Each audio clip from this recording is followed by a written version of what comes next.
Welcome back to the channel. Today, I wanted to finish up a conversation that I had started on the live stream on Monday. Someone asked me what you should be looking for in a church when it comes to child safety.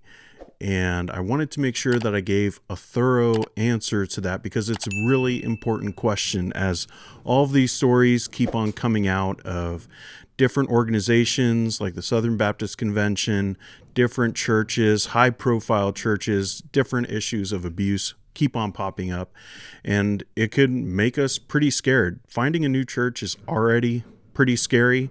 You're trying to find a new community. What is it going to be like? Are you going to be able to fit in? What about the theology? All of that kind of stuff. And now adding on this extra layer of such importance of our children and their well-being. Are they going to be safe? Are they going to be protected? Is this some place where I can trust people? That is a very scary idea for a parent. So I wanted to give a few of my red flags, maybe some things to look for, some things to do when you're looking for a new church. I do have some house renovation stuff going on, but I wanted to make sure to get this video out, so forgive me if there's some background noise today. But the first thing that I think you should do when you are looking for a new church and you're wondering, are my kids going to be safe in this church, is to look for the weak spots. So by that, I mean, go check out their children's ministry area. Is there going to be, just a few leaders? If there's only a few volunteers, then you might run into some issues. If there's a bunch and there's, more than one teacher per classroom, if there's maybe 2 or 3 and there's just like a plethora of people just walking around, checking in on people, that is a good thing. When things are moving, things are good, because you don't have the time for grooming and things like that. Horrible things can happen when it's one teacher with one class and everything is stagnant. Nothing is moving. Everyone just goes into their rooms. So look for those kinds of weak spots. I've even had this recently where I was visiting a church and sent my son down to Sunday school, and it was one teacher with one door, and that door was closed, and it was just him and the teacher. I found that out after. Do you think that we're going to be going back to that church anytime, even when visiting? Nope. There needs to be at least a window. There needs to be accessibility. There needs to be at least some kind of movement happening, because like I said, when things are stagnant, when things are private, that's where horrible things can happen. So look for those kinds of weak spots. Look for rotation, maybe even of volunteers, not just the kids moving, but volunteers. If it's just one Sunday school teacher and they've been in there for 40 years, maybe it's time to have a rotation of different people who are going in, so they can't just have like their little kingdom, which is also a problem for pastors as they're trying to figure out volunteers and change things up. But even when it comes to parents and the safety of their children, sometimes it's best to have a rotation of different people coming in and out over, a quick amount of time. So maybe even like once a month. The Sunday school teachers, the children ministry, they're constantly changing. That could be super helpful. So look for those weak spots and then ask the hard questions. Ask the pastor who's in charge of the children's ministry. If that's a pastor, if that's someone else, go and talk to that person. Ask them, first off, the most basic thing that they can do, are there background checks? And for those people, I've talked a lot about abuse lately here on the channel, and there have been several people who have said, background checks, they don't really help because it's only if you've gotten caught. Well, that is true.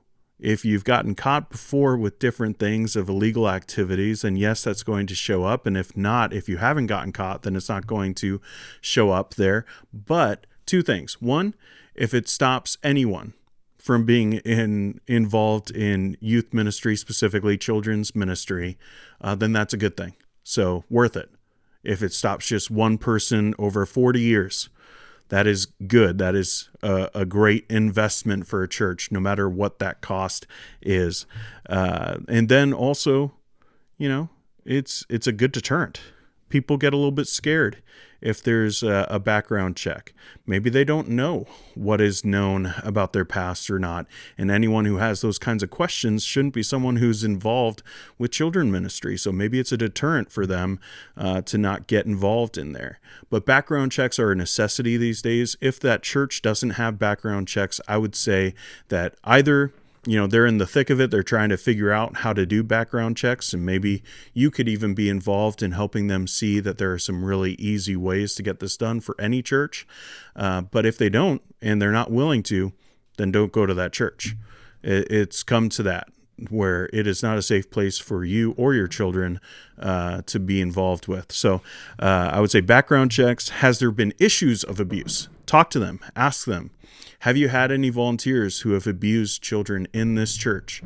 Because by statistics alone, most likely it is something that has happened. And you need to know that. You need to be made aware. Don't be blind in going to a new church. Understand their history. Understand, even if it comes like different things theologically, like a church split, you should probably know that. But when it comes to like kids' safety, you should know whether there's been abuse in the past or someone in the church. Even ask that. Have there been any congregants who have gone to prison for some form of abuse? Figure that stuff out. That's awkward, but it's necessary as you're finding a new church. And then ask them, what policies do they have in place? Are there different types of rotations? What are some of the policies that they have? Check-in points. Maybe they have different people, a security volunteer roaming around, just looking and seeing, what's going on over in this classroom, what's going on over there. What are some of those policies that they have in place? And are they up to snuff with what you think should be done for your children? And if that's not the case, find a new church. And the last thing I'll say is that you should poke the bear a little bit. Poke the bear, bring up some of these stories that you see on the news, bring up, recently with the Southern Baptist Convention, use that. Talk about that. Bring up certain names that might be triggering for certain people who are of a different perspective. Names like Rachel Denhollander. Just talk about these names, talk about these stories, and see what happens with the pastor or those who are involved in the children's ministry. Just look and see what they react like. And if it's a really, negative reaction, then I'd say probably not a safe place.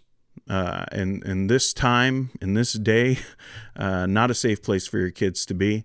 But if they're like, yeah, I agree with a lot of what that person says, or, I totally am ashamed of how this organization handled this abuse, like things like that. But maybe you still have some questions. We'll talk through those things. But poke the bear, see what kind of reaction you're going to get from things like that.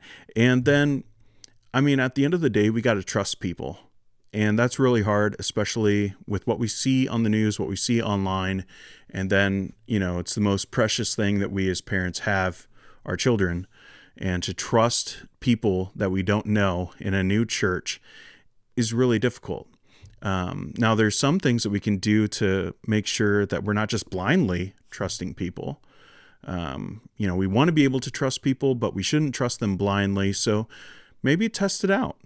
Maybe don't have your kid go right down to children's church or go right into the children's ministry.